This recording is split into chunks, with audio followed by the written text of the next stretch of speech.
সাময়িক নিষিদ্ধ নয়, বিচার করে স্থায়ীভাবে দলীয় কার্যক্রম নিষিদ্ধ করতে হবে আওয়ামী লীগের। ট্রাইব্যুনালে জেরা শেষে মন্তব্য নাহিদ ইসলামের। প্রধান কৌশলীও দলটির বিচারের ভাবনার কথা জানিয়েছেন। এদিকে ট্রাইব্যুনাল 2-এ সাক্ষ্য দেন গুলিবিদ্ধ আবু সাইদের সঙ্গে থাকা সিয়াম হোসেন আয়ান। অলিউল রনির রিপোর্ট। জুলাই গণহত্যায় সাবেক প্রধানমন্ত্রী শেখ হাসিনার বিরুদ্ধে সাক্ষ্য ও জেরা শেষ করলেন এনসিপি আহ্বায়ক নাহিদ ইসলাম। সকাল 11টায় তৃতীয় দিনের মতো ট্রাইব্যুনালে আসেন সাবেক এই উপদেষ্টা।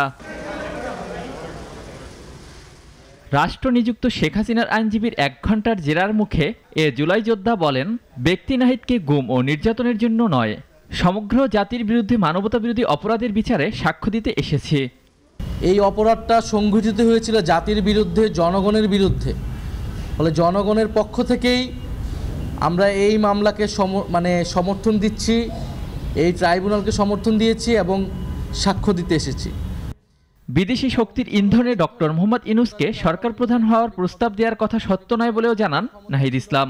শান্তিপূর্ণ জুলাই আগস্টের আন্দোলনে গুলি চালিয়েছে, হত্যাযজ্ঞ চালিয়েছে, তার বিরুদ্ধে এক দফা ঘোষণা করাটা, তাকে উৎখাত করার প্রস্তুতি নেওয়াটা বৈধ। এখানে কোনো ষড়যন্ত্রের কিছু নাই। এটা জনগণের পক্ষ থেকে বৈধ ছিল। জনগণের অভ্যুত্থান হিসেবেই জুলাই আগস্ট অভ্যুত্থান সংগঠিত হয়েছিল।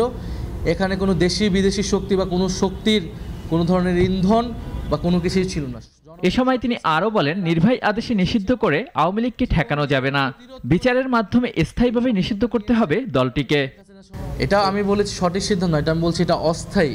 এইটা দিয়ে আওয়ামী লীগকে ট্যাকেল করা যাবে না। আওয়ামী লীগকে বিচারের আওতায় আনতে হবে দলগত হিসেবে। তবে আওয়ামী লীগকে দল হিসেবে নিষিদ্ধ করার সিদ্ধান্ত না নিলেও এমন ভাবনার কথা জানান চিফ প্রসিকিউটর। আমরা এখনো সিদ্ধান্ত নেই, দেখা যাক, আমরা এটা নিয়ে ভাববো। এটা নিয়ে ভাবার পরে এবং যদি যারা ভিকটিম পরিবার তারা যদি দল হিসেবে কেউ এদের বিচারের জন্য আসেন, তাহলে হয়তো আরও বিষয়টা সহজ হতে পারে। এদিন শেখ হাসিনা সহ 3 জনের বিরুদ্ধে সাক্ষ্য দেন আপ বাংলাদেশ আহ্বায়ক আলী আহসান জুনায়েদ।